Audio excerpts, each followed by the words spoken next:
Hello everyone, हम पढ़ रहे हैं कक्षा 8 गणित। मैं हूं आपका दोस्त सत्यम नायक। आइए प्रश्नावली 4.5 का प्रश्न तीसरा हल करते हैं। हमें इसमें एक आयत की रचना करनी है। हमें इसमें क्या है, दो आसन्न भुजाओं की लंबाइयां दी गई हैं। तो आइए हम आपको बताते हैं आयत का चित्र कैसे बनता है। रचना करने से पहले आपको आयत का चित्र पता होना चाहिए। आयत का चित्र ऐसे बनता है, इसके सभी कोण क्या होते हैं, 90 डिग्री के होते हैं। मान के चलो ये 90 चारों कोण क्या होंगे, समकोण होंगे। ठीक है।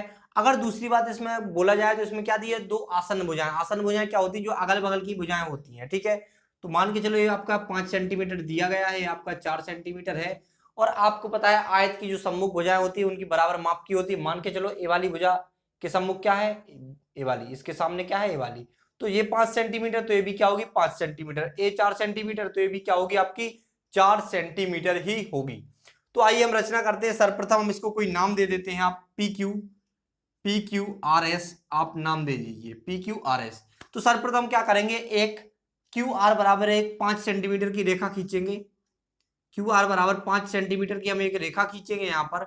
इसकी माप क्या रहेगी, 5 सेंटीमीटर। स्केल की सहायता से आप नापना। और यहां पर देख रहे होंगे आप 90 डिग्री का कोण बन रहा। तो हम क्या करेंगे, यहां पर चांदा रख के 90 डिग्री की एक रेखा खींचेंगे जो 90 डिग्री का कोण बनाते हुए जा रही हो।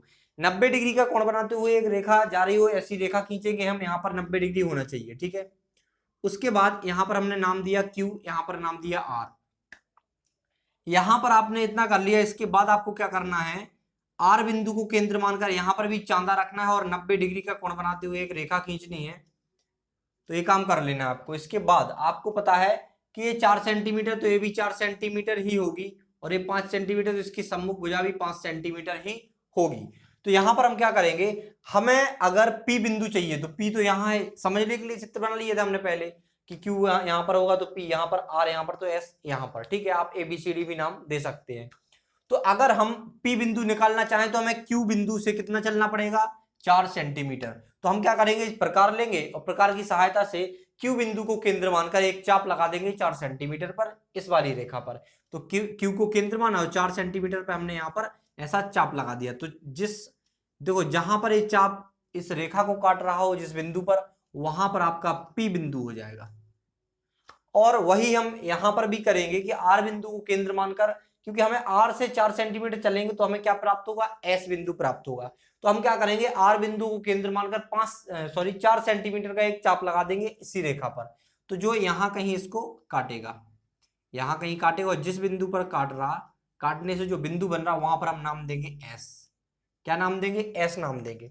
अगर बात करें इसके आगे की, तो यहां हमने S नाम दे दिया। इसके बाद हमें क्या करना है, P और S बिंदु को मिला देना है। P और S बिंदु को मिलाएंगे, इससे हमें एक आयत PQRS की रचना प्राप्त हुई। और जो एक्स्ट्रा है इसका चाप वगैरह का लाइन, उसको आप मिटा दीजिए। तो यहां पर आपको PQRS की रचना प्राप्त हुई। यहां पर जो कोण बनेंगे वो ऑटोमेटिक 90 डिग्री बन जाएंगे। ठीक है। और जो आपकी 5 सेंटीमीटर ए वाली रेखा है, तो 5 सेंटीमीटर ही ए वाली आएगी अपने आप। और 4 सेंटीमीटर के यहाँ पर हमने चाप लगाए हुए थे, तो यहाँ 4 सेंटीमीटर ही रहेगा।